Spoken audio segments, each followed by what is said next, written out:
Now it is my honor to introduce the Chairman of the Board of Directors of the World Affairs Council of Greater Houston, partner and national energy industry leader of RSM US LLP, our new board chair, Mark Anderson, who will be formally introducing our speaker. Welcome.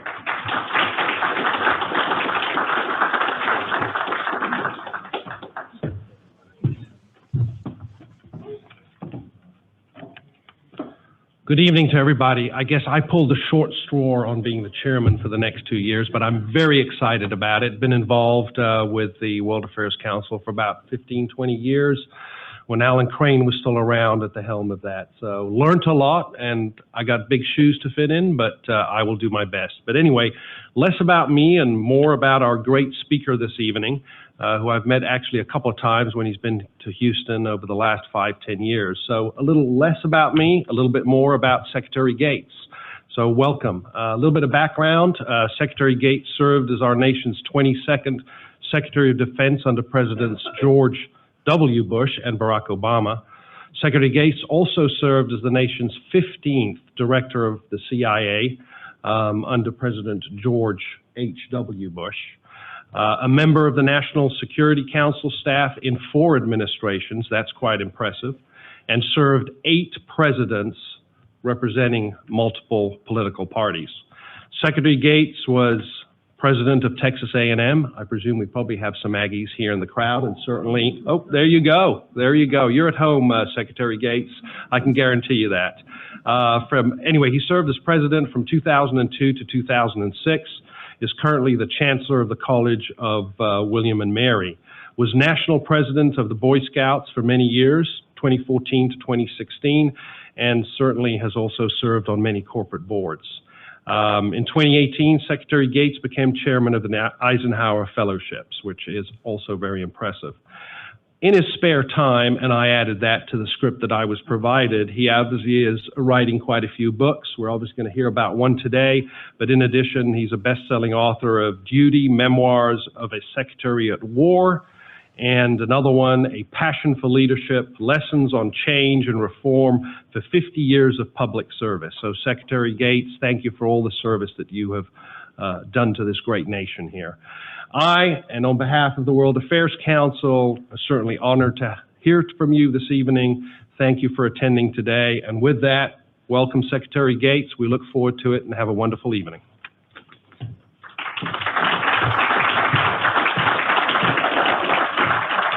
All right. Thank you very much, Mark, and congratulations. We're also delighted to have you as our new chairman of the board. Like you mentioned, a great supporter of the council for many, many years. So we're delighted to have you. And again, I'd like to thank everyone at M&G Bank for helping us put this event together. This is our first time to have an event where we have an in-person audience and a virtual audience at home. So hello to everyone in front of me and everyone on a computer screen somewhere at home. And Secretary Gates, I just want to say we're truly honored to host you again. You may already know it, but you have always been one of our most popular speakers here in Texas, and I think also within the World Affairs Council. As many as you know, we're specifically a nonpartisan organization. We try to present multiple sides of every issue, and there's perhaps no person in modern American history who has such levels of experience at the highest levels, whether it be as the Director of Central Intelligence or a Secretary of Defense under both a Republican and Democratic president. And I think more than anything, I think our audience has always appreciated not just your incredible experience and your candor and your insight, but your direct and straightforward approach to American foreign policy and being straightforward with your answers, what people might have. We're delighted today to host you for Exercise of Power. All of you in the audience today, in the room, you've received the book now, and Secretary Gates, thank you very much for signing it. And all of you at home, you should be receiving it in the mail relatively soon. As you'll find out, it's an excellent book, not just if you're curious about the major foreign policy challenges for the United States in the last 30 or 40 years. It's not just a great summary and insightful look at those issues, but you're hearing it from somebody who is at the very pinnacle of leadership with regards to those decisions that the United States made during all of these years. Again, like I say, if you do have any questions, please use that text number. Again, if I have it here, it's 866-935-2341, and that's for our audience here in the room. Those of you who are at home using Zoom, you can still just use the chat feature. Secretary Gates, your book covers essentially, every major aspect of foreign policy for the last many years, but I thought maybe just to start with what's in the news now, and especially since we're coming up on a definite milestone for the United States, we would discuss maybe Afghanistan first. Obviously, the 20th anniversary of 9/11 is coming up here in September, and the U.S. decision and invasion of Afghanistan in that October, is coming up very soon as well. In the book, you highlight, I think, a fact a lot of people forget. The first few years were really quite successful, beyond just the actual invasion, which, relatively speaking, was not just quite dramatic, but very successful. But the first few years in Afghanistan, we had relative success with regards to trying to establish a functioning government again. The book highlights, and you talk about a lot of the reasons, the failures that came from them. But what a lot of people might have seen recently is your New York Times editorial in the last, I think, 3 or 4 days regarding Biden's decision to withdraw American, ground forces. I suppose we won't get into a decision of whether that's the right or wrong decision, because the decision's been made. But I think what's important is that you say, if we have made this decision, it is still important for the United States to fully support the Afghani government. And can you talk about what that means? You say we should not be using ground forces, but every other military or non-military tool available. And I suppose a lot of people would ask, does that also include the use of American drones and potentially special forces? Well, first of all, it's a pleasure to be with you and to be with the World Affairs Council of Houston again. It's always great to be with you all. I think that long distance, that operating close air support, if you will, from distant bases is almost a contradiction in terms. And I think the ability to use drones or airstrikes to try and hold back the Taliban might delay them somewhat, but it cannot change the overall direction of events on the ground. Only the Afghan government forces can do that. And so I make the case in the New York Times piece that I did last Sunday that we not only have to provide them with military assistance and economic assistance, we need to encourage them to have the contractors that have been so essential to supporting their own Air Force and their own logistics and operational capabilities stay in the country.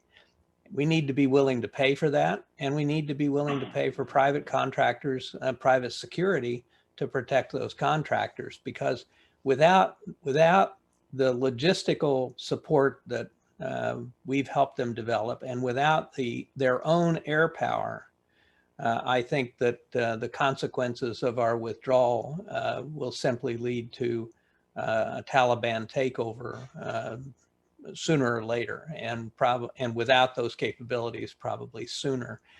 I think the other thing I would say with respect to the importance of this continuing assistance is just to remind folks that in 1989, when the Soviets completed withdrawing their troops, the person they had installed as the leader of Afghanistan, Mohammad Najibullah, actually remained in power for 3 more years without Soviet troops in the country.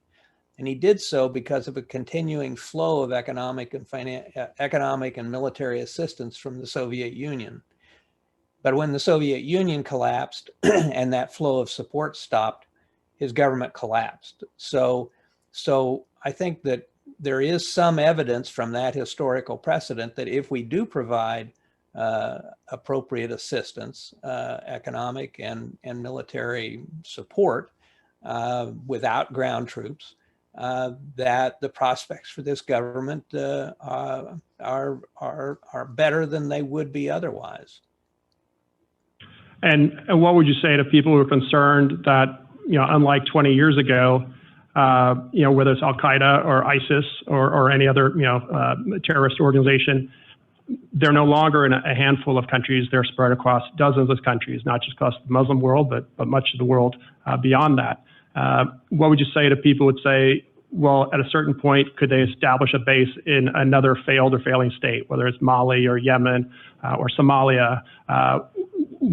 at what point does it get too much and too difficult to, try and prevent every possible place where they could establish themselves?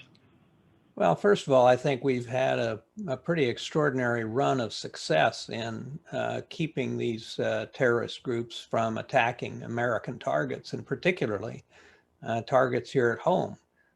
For all of the controversy that has attended Afghanistan and the war on terror and so on, it's just a simple fact that there has not been another successful foreign-based terrorist attack on the United States, the United States here at home in 20 years, and I think that's a pretty impressive achievement, and I think our intelligence and other capabilities have been dramatically improved over that period. So we are watching in a lot of different places, but the truth is, whether it's in West Africa or some of these other places, most of the Al-Qaeda franchisees, if you will, in those places are more focused on domestic issues in those countries, whether it's Mali or Niger or Nigeria or elsewhere, not on international plotting.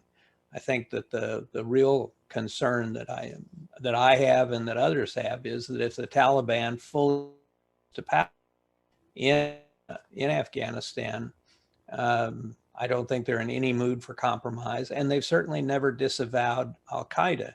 So it would give Al-Qaeda another safe haven in which they had the support of the government, which is not the case in most of these other countries, where they could carry out further plotting and try to attack us. So I think the consequences here are pretty significant, but there are consequences beyond terrorism. I think that we need to recognize that if the Taliban takes over in Afghanistan, the progress that's been made for women and girls in school and women in business and in education and in government would all be reversed. I think that you would see serious human rights problems.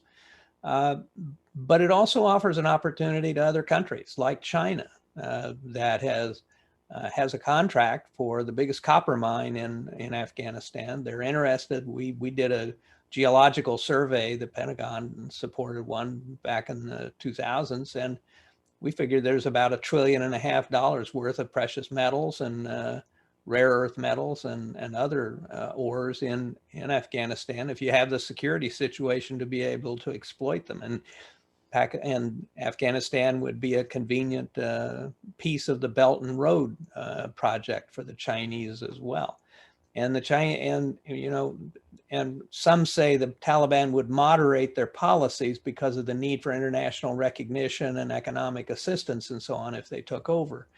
I don't accept that. I think that they will get support and recognition from authoritarian countries like China without having to moderate their harsh regime at all.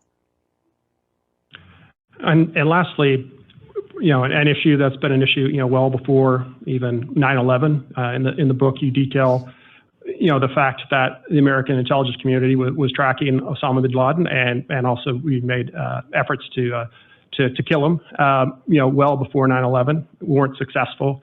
But what is of note with people when they get the book and they'll read it is that about 2 years before 9/11, the U.S. was having talks with the Taliban and saying, you need to give up Osama bin Laden. If you do that, perhaps we can, reach some sort of agreement. But in some ways, even what was out of their hands, because the Pakistani military said, you are not going to do that, the Taliban did not comply. When it comes to Afghanistan, obviously Pakistan's always been probably the worst or most long-lasting issue with safe havens they're granted. As long as Pakistan feels that Afghanistan has to be an area that they have control over or influence over, regardless of how brutal the regime is, but just as long as it's not potentially coming under the influence of India, what progress can Afghanistan make? Well, I think that Pakistanis clearly want to block any increase in Indian influence in Afghanistan, and the Indians have long had interests there as well as the Pakistanis. But I also think that the Pakistanis are nervous about continuing conflict in Afghanistan, and so I think they would prefer to see a situation in which the Taliban probably take power, or a situation in which the Taliban participated in a government. It's really hard to know what the Pakistanis want, to tell you the truth, because they played both sides of the street with respect to Afghanistan for so long. And I think the one thing that is clear, as we've just said, is blocking any increase in Indian influence. But I think that no matter who ends up with power in Afghanistan, the Chinese are going to have a role to play. And we won't touch upon every chapter, but we'll try and get to a few of the countries and regions of concern. Looking at Iran, we have elections coming up. In the book, you highlight the long, kind of, I suppose, difficult task in reality that whether you have a relatively speaking, reformist president or not, at the end of the day, it's the Ayatollah Khamenei and the religious clerics who are in charge, making the ultimate decisions. When the United States left unilaterally the Iran nuclear deal, in some ways, do you think that emboldened the hardliners who said, Khamenei had said for years, never trust the U.S., never trust the U.S. And he finally went along, and then it turned on him. Do you think it's going to result in hardliners coming back to power or having more influence? Well, I think that based on everything I've read, that this hardliner cleric, Raisi, is likely to win the Iranian presidential election, which I think is tomorrow. And he's running on an anti-corruption platform, which is interesting given his closeness to Khamenei and to the Ayatollah and to the Iranian Revolutionary Guards and others. But there's no evidence that he has any different view on the relationship with the United States than the Ayatollah. As I describe in the book, every American president since Jimmy Carter has tried to reach some kind of an accommodation with Iran. Every single one has reached out, basically trying to say, can't we work something out? Can't we have a better relationship? And even in those cases where you had an Iranian president like Khatami or Rouhani, who was interested in responding, in every case, the Ayatollah put the kibosh on it. So as I like to tell people, I've been engaged for over 40 years in the search for the elusive Iranian moderate.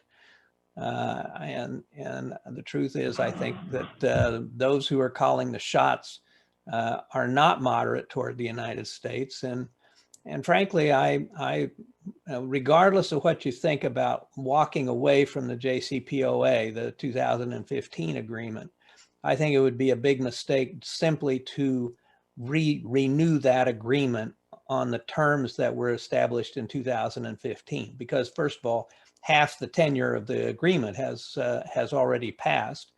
Second, the Iranians have used the opportunity since we pulled out to learn how to enrich uranium to even higher levels. One of the things that I learned when I became secretary was that it's a lot harder to figure out how to enrich uranium from 3% to 20% than it is from 20% to 90%.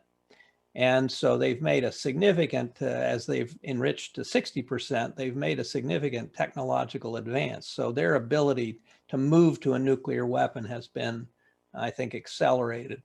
And so I think going back to the agreement just as it was would be a mistake. I think if we could negotiate a new agreement that basically said, you're never going to have a nuclear weapon, and they say that they don't want a nuclear weapon, but you'd never have a nuclear weapon. It has on any time, any place inspections, which the Obama administration called for until a few months before the end of before the signing of the agreement.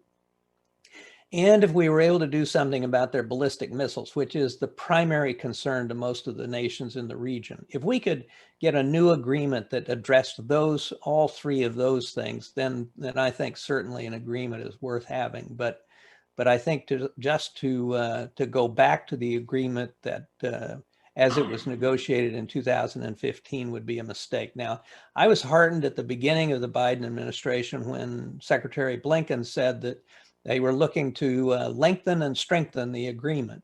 But what I'm hearing more recently is let's go back to the original JCPOA, and then subsequently we'll negotiate a lengthened and strengthened agreement. And I don't think that's likely to be successful. And as you point out in the book, the original JCPOA took many years. The groundwork was first laid. You helped lay it, during the Bush 43 administration. It might be difficult to get the Europeans back on board, but with regards to the Russians and the Chinese, is that going to be even harder? I mean, it was very difficult to get them to get on board the first time. At this time, do you think it's even likely? Oh, I think if we could work something out with the Iranians, I think the Russians and the Chinese would sign up. I don't think either of them really have any interest in Iran getting nuclear weapons. In part because if Iran gets nuclear weapons, there's a very real prospect that Turkey, Saudi Arabia, and perhaps even Egypt would follow suit. And that's an environment that is in nobody's interest, including the Russians and the Chinese. So I think if we were able to work something out with the Iranians, particularly along the lines that I described, I think that the Russians and the Chinese would go along with it. And picking up on the Russians, obviously the summit here this week with Biden, nothing particularly of note came from it. But just Putin, over the years, he's probably the most capable world leader with deflection and kind of whataboutism, especially when it comes to American or European actions. When it comes to NATO, he has the constant critique of we didn't keep our word or not. You explain how that's not the case, but even if that was the case, I mean, at the end of the day, isn't what's most impactful, most concerning is this is not the Warsaw Pact they were forced to join. These Eastern European countries asked to join largely out of a fear of Russian aggression and military tactics. And in some ways, is that the reality that Putin maybe knows, but it refuses to acknowledge or kind of pass on to the Russian people? Well, I think Putin sees his primary role now as restoring Russia to its great power, superpower status that existed before the collapse of the Soviet Union. This has been his goal ever since he took power. And his inability to do that in anything other than strategic nuclear power, I think has diverted him, if you will, to becoming the great disruptor. And the way he demonstrates Russia's power on the international scene is by creating problems, whether it's in Libya or in Syria or a host of other places, Ukraine, Georgia, you name it, or his interference in European elections, in the French election, in Brexit vote, even in German politics, and not to mention our own politics and domestic affairs here in the United States. So I think he sees his opportunity now not so much as building up Russia, but tearing down the West and it gets to his whataboutism and what he's trying to persuade the Russian people is that our governments in the West are no better than the Russian government. We're just as corrupt and just as repressive and so on and so forth. And I'm not sure that he makes a sale with that in Russia. I think he's also concerned to try and secure Russia's periphery against any further advance of the West. I think that's why he acted against Ukraine and then acted against Georgia, and is so threatening toward the Baltic states and others. But, you know, Russia is today pretty much what it was in Soviet days, and that is a unidimensional power. It has great military power, and it has oil and gas. Compared to Russia, China is a far greater, far more complex, and far more capable competitor and actor on the world stage than the Soviet Union ever was. And China was where I was headed next. But before that, just last question on Russia. You know, if Alexei Navalny, you know, gets poisoned again or happens to, you know, slip and fall off a balcony, what do you think kind of overall the reality of the Russian opposition is? I mean, even with him or without him, is it perhaps much weaker and kind of I guess less support outside of big cities than we realize?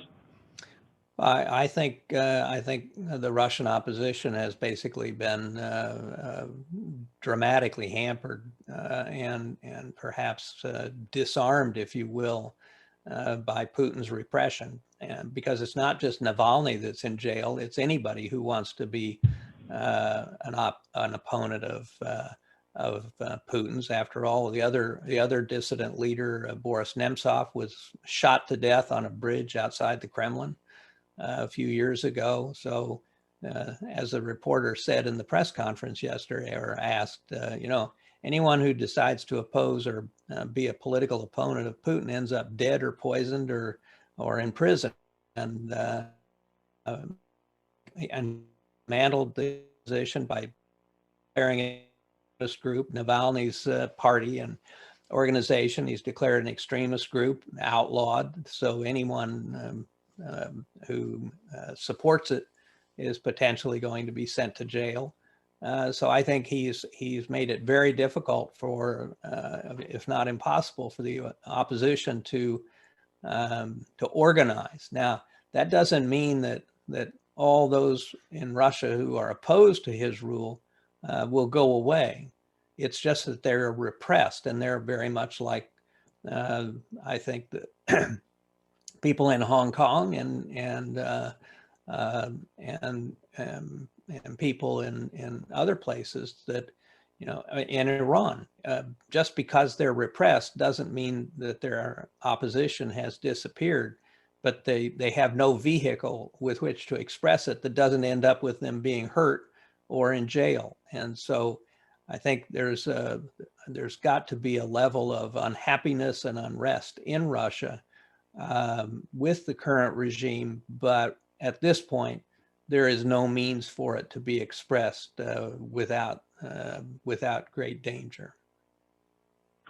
You know, moving to China, obviously, you know, at the time and in the 90s, you know, that was the kind of the two models. You know, do you open up just economically like China, or do you open up politically and economically like Russia? And obviously, you know, as you state clearly in the book, 1989 created a shock in the Communist Party and then the upper leadership with China that we cannot have that happen here. And then 2 years later, the fall of the Soviet Union, 1991, you know, created even more, I think, hesitancy to open up politically. And maybe as a result, what considerations of openings might have occurred, you know, did not. Coming to the, you know, the modern times, obviously, the last many years, President Xi is becoming increasingly autocratic. The Chinese you know, Communist Party is tightening their control or becoming more involved in various aspects of Chinese citizens' lives. Do you think that some of those measures are a reflection of the fact that perhaps, you know, underneath everything, they have some doubts themselves about the, you know, the legitimacy of their authority, especially if they can't keep up, you know, strong economic growth? I think every authoritarian government at some point or another, and to some degree or another, is afraid of its own people. They wouldn't need the repressive measures they all exercise if they had confidence in the support of the people. Now, that said, I think that there is a lot of support in China for the regime itself. They know that hundreds of millions of people have been brought out of poverty. They are very nationalistic. The Chinese are very nationalistic. They're very proud of the accomplishments of the regime in terms of not only economic growth, but the strengthening of the military, their scientific and technological achievements. So I think there's a lot of pride in China, as well as an understanding that resistance is futile, as the regime wants them to believe. So I think that I personally don't believe there are really any. There are very few believing communists in China. I think that this is state capitalism under an authoritarian government, and that in some ways is a more dangerous model than communism, because authoritarianism has very deep roots in human history. Authoritarianism has been around a lot longer than democracy. And so a lot of aspiring strongmen around the world who wouldn't know a communist if they fell over one, admire the authoritarian nature of the Chinese leadership. They also admire the fact that this government seems to be able to get things done, whether it's infrastructure or a host of other things, including Belt and Road and a variety of other things that they are doing. So I think this is a regime that has probably pretty broad support among its people, even as it faces a lot of challenges. And I do think at some level the leaders are afraid of their people. 1989 Tiananmen Square was a terrible shock. And I think that they know that somewhere down there, invisible to them, there is a layer of Chinese society that is unhappy with the level of repression and the lack of political freedom and the lack of choices that they have. And so that's at one level, but at another level, you have this level of pride and nationalism that I described that I think is very powerful in China. But you will see the continuing repression in China, the tightening, the social credit system that they're putting in using artificial intelligence, where, if you jaywalk, you're identified and you get a demerit, and the next time you go in for a loan, they say, well, you did this antisocial thing and it's going to weigh against you. So they are pioneering. They're ahead of everybody in the world in terms of using AI as a means of domination of the people and knowing everything about everybody. And so I think anybody who thinks regime changes in the cards at any point in the foreseeable future in China, I think is sadly mistaken.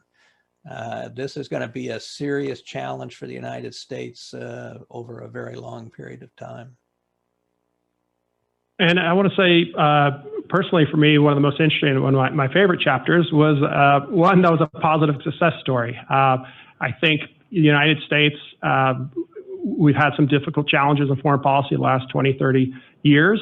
But one that you highlight that a lot of Americans maybe aren't as familiar with, or we don't talk about, was Plan Colombia, helping to stabilize the country and eventually get to peace agreements between the government and FARC and other insurgencies. You note that it cost only about $10 billion, a relative bargain, considering Afghanistan was about $750 billion. And most importantly, no American soldiers were killed in Colombia. You lay out 6 core elements you think of why it's successful. Maybe you could talk about them. In particular, you mentioned that you have to have good local leadership that are committed to the rule of law. And maybe most importantly, the Presidents Pastrana and Uribe acknowledged and recognized the fact that at the core of this insurgency was the social inequality and poverty that would drive people to join them. Could you talk through, for the audience who may not be familiar with it, why we were able to help Colombia be successful, and what are those 6 tenets you discuss? Well, I think that the first of all, when Plan Colombia originated in the Clinton administration, the Colombian government was on the verge, Colombia was on the verge of becoming a narco state.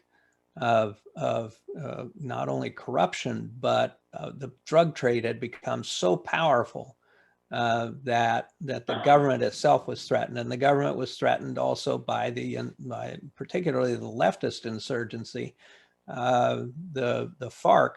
But there was also a rightist a militia that was creating a lot of violence in the country as well. So there were powerful forces both on the left and on the right that were both violent, and the Colombian government was losing control of the government. And President Calderon basically first envisioned Plan Colombia, but he saw it basically as a way of getting support for more social justice, for greater economic equity, and so on. That couldn't get through the United States Congress. And the Congress was basically concerned about the drug problem.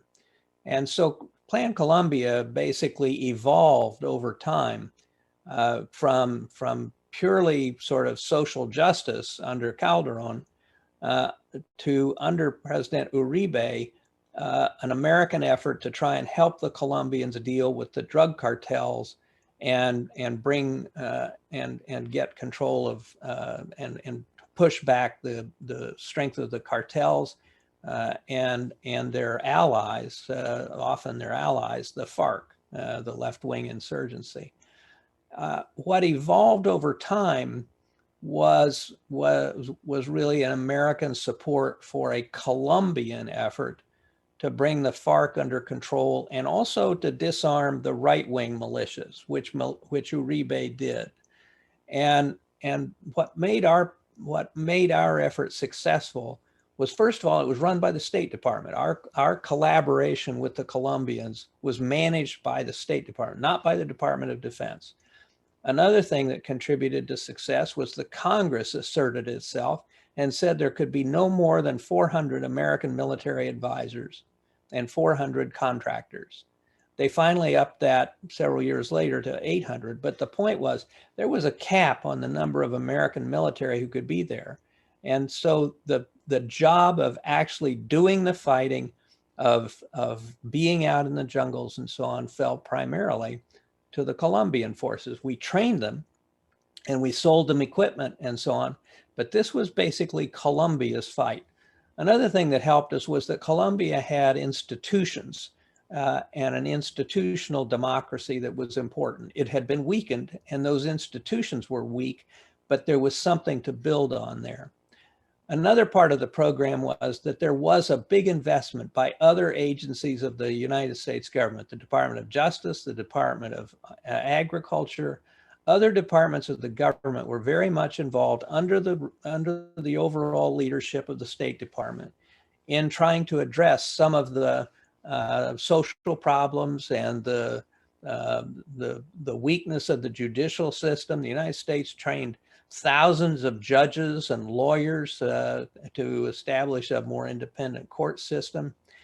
And the final thing I would say that helped us be successful was that Plan Colombia had bipartisan support in the United States Congress through 3 successive administrations, through beginning under President Clinton, then under George W. Bush, and then under President Obama.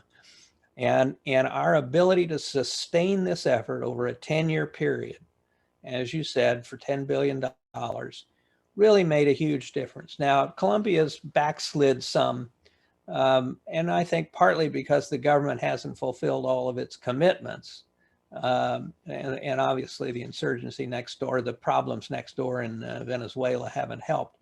But fundamentally, from a US policy standpoint, Plan Colombia was a great success for the United States in preventing a democratic government from falling into the hands of the FARC and of the leaders of the drug cartels. And I think these presidents and both parties in Congress deserve a lot of credit for the way it was managed, but also the presidents deserve credit for making sure that the State Department had the lead, not the Defense Department. And again, we invite you all to submit your questions. I'm just going to, one last question, I'm going to turn it over to the audience. In your memoir, Duty, you noted that Biden is a man of integrity and impossible not to like, but you do say that in a lot of ways, most of the big foreign policy decisions, he got them wrong, or maybe didn't have the best perspective on them. Do you think it's possible for a president, even if they don't have the best instincts for foreign policy, if they put a good team around them to be successful? And I guess related to that, for the first few months of Biden's administration, do you think he's done a fairly good job? Do you think we're reassuring allies that the United States is back as a global leader again? What are your assessments? I think he's off to a good start.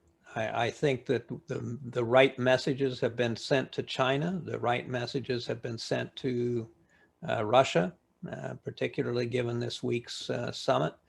I think that the outreach to our allies, both in Europe and in Asia, particularly Japan and South Korea, have been critically important.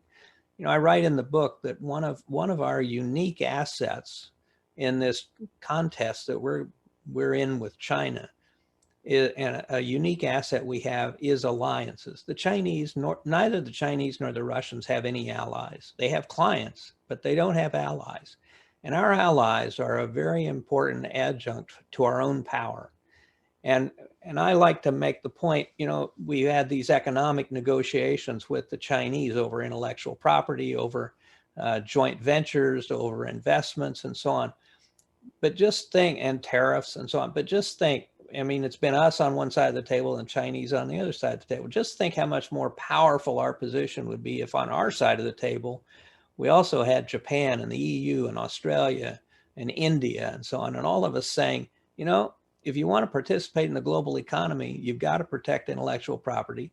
You've got to have reciprocal investment rules, what's got to be us, so on. So, all American presidents, and I make this point in the book, all American presidents have to believe in an America first policy. But what that means is, how do you best advance American interests at home and around the world? And I think someone who is looking to advance American interests and protect American interests around the world sees our allies as an important asset, not as a burden. So I think that the right messages have been sent. I told other folks, if I had to rewrite, if I had the opportunity to rewrite Duty, where I have that quote about Biden, I would have said, interestingly enough, I think he's been wrong about most of these things over 40 years. And he opposed every single major weapons program that President Reagan proposed. He thought that the overthrow of the Shah was a good idea. He voted against the first Gulf War and for the second Gulf War. So, I stand by what I wrote in the book. But I would have added, other than Afghanistan, which admittedly is a big deal, he and I actually agreed on a lot of things in the Obama administration. We both agreed on agreed in our opposition to intervening in Libya. We were opposed to the way that President Mubarak was treated in the very end game, and there were several other places where we were in agreement. But I think he's off to a good start. I think he has a very strong team around him, of very experienced people. But they face a lot of challenges at the same time. All right, and to the audience, I apologize for some reason your names aren't showing up. So if you do submit a question, maybe just put your name, John dash, and then what your question is, or Sarah dash, and that's what your question is. But just to start, someone asked, did the U.S. err by not inviting Russia to join NATO shortly after Perestroika? Well, I make the point in the book that I think we were not creative enough at the end of the Cold War and after the collapse of the Soviet Union in trying to figure out how to bring Russia into a European security arrangement that did not cast them as, that did not result in them being an outcast, that it did not isolate them. I have to admit, I don't have any great ideas on, and I didn't at the time. I was Deputy National Security Advisor for a good part of this. But I think that we didn't work hard enough to try and figure out if there was a way to make an arrangement that included Russia rather than excluding Russia. Whether it would have worked or not, nobody knows. And the truth is, even as we were telling the Russians, you know, NATO has reformed itself, we've got a new set of priorities and so on after the end of the Cold War. The fact is, as I think you suggested earlier, most of the Europeans were very clear about why they wanted into NATO, and that was because of Russia. And they were afraid of Russia, and they'd had some experience with Russia, and they didn't want any more of it. So there was a kind of a contradiction there in terms of what we were telling the Russians NATO was going to be about, but what all the new members really wanted it to be about. But I still wonder if we couldn't have done a better job. And I was one of those in the process at the time. And so I bear as much responsibility as anybody. But, you know, the kind of diplomatic creativity we showed in 1947, 48, 49, I'm not sure we had that same kind of creativity at the end of the Cold War.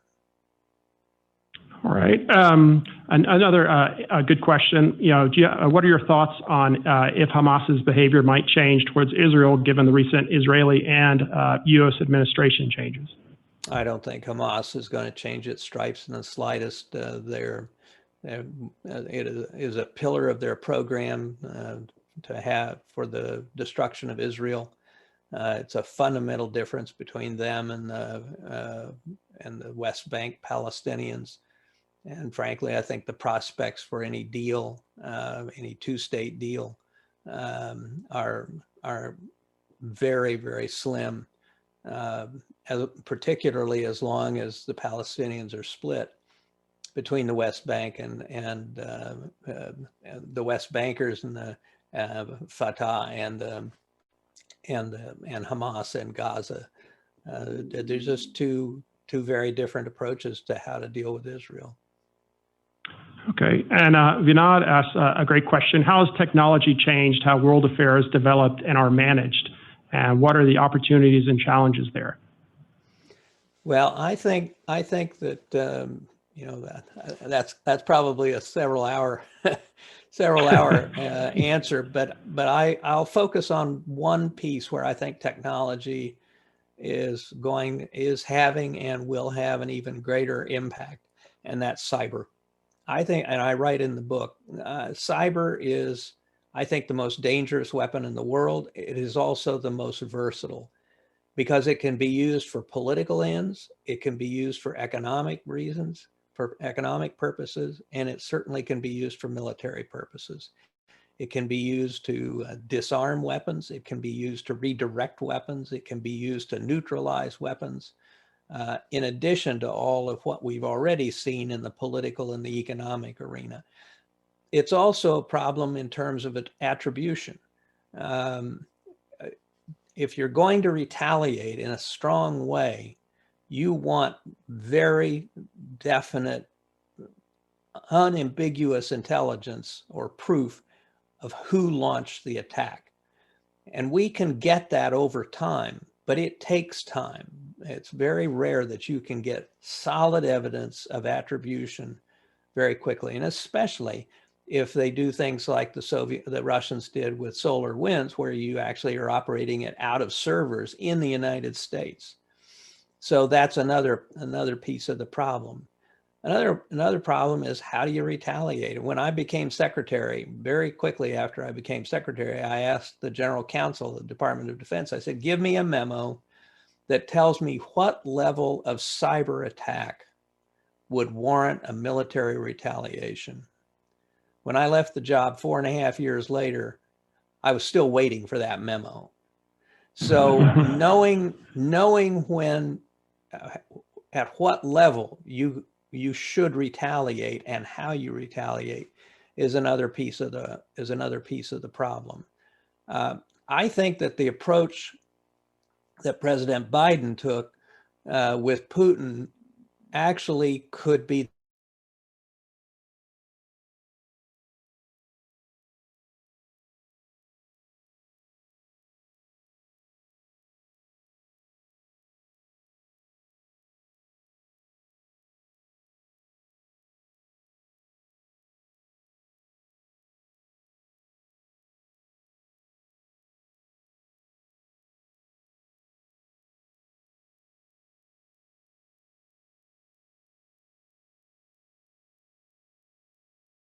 parts of a country's infrastructure, that we won't do that to each other unless we're actually at war. And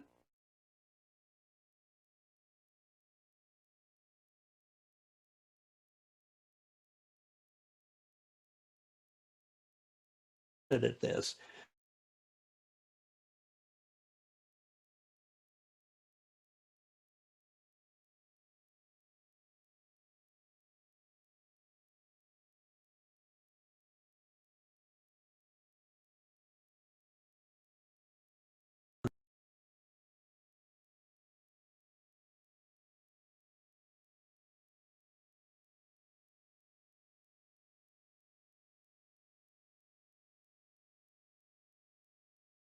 I was intrigued by the president sort of dropping the hint to Putin, gee, it'd be a shame if all your oil pipelines went down. And just for the sake of time, we'll just one more quick audience question, and then we'll wrap things up. We have a great question from a student. From your time at Texas A&M to the Boy Scouts of America, your commitment to the success of students is clear. What advice do you have for students who hope to follow your footsteps of public service? Well, I think, first of all, I commend any young person who has an interest in public service. You know, my friend and my mentor and my boss, President Bush 41, always said that any definition of a full life must include some public service. I think that what I would tell you is not to be daunted by the political noise in the background in Washington. There are an awful lot of very smart, very capable young people in CIA, in the FBI, in the Department of Defense, in all of these different agencies of government who are making a great contribution to the survival of our country and to its success. You know, with all the problems we face, it's still a pretty extraordinary country. We're still the most powerful country in the world in virtually every dimension. And sometimes we tend to forget that. We get so preoccupied with our problems. But it is our public servants that help make that possible. The private sector is the engine for the economy. But in terms of our foreign policy and the security of the United States, it's our public servants. And we have the most honest and the most capable public servants of any country in the world. And so I would just encourage young people to stick with it, not be deterred by the political nastiness. I survived a lot of it. I started working for the government in 1960, for CIA in 1966, right during the Vietnam buildup. I went through Vietnam, went through Watergate, been through a lot of those things.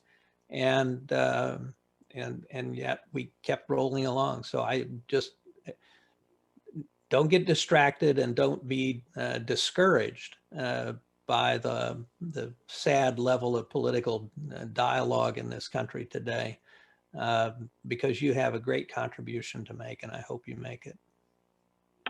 All right, well, this kind of a fun way to wrap things up, and then I'll also just move on from there. Two people have already asked if you would run for president. I'll let you answer that.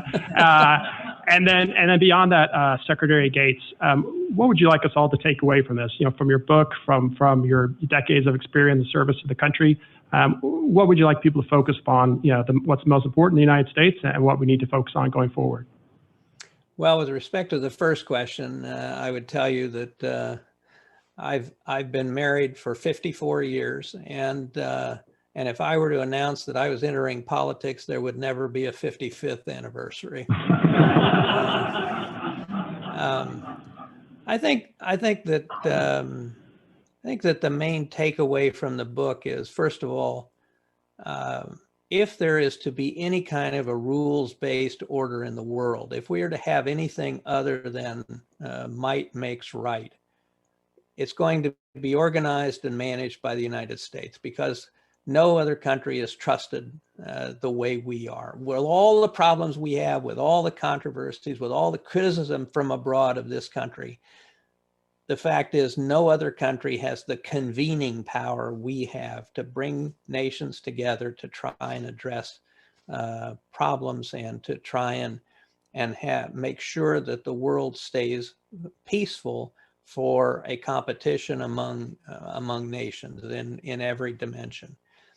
And part of that leadership role, so the United States must continue to assume its global leadership role, not out of some altruistic purpose, but because it serves American interests above all, to have that kind of a world.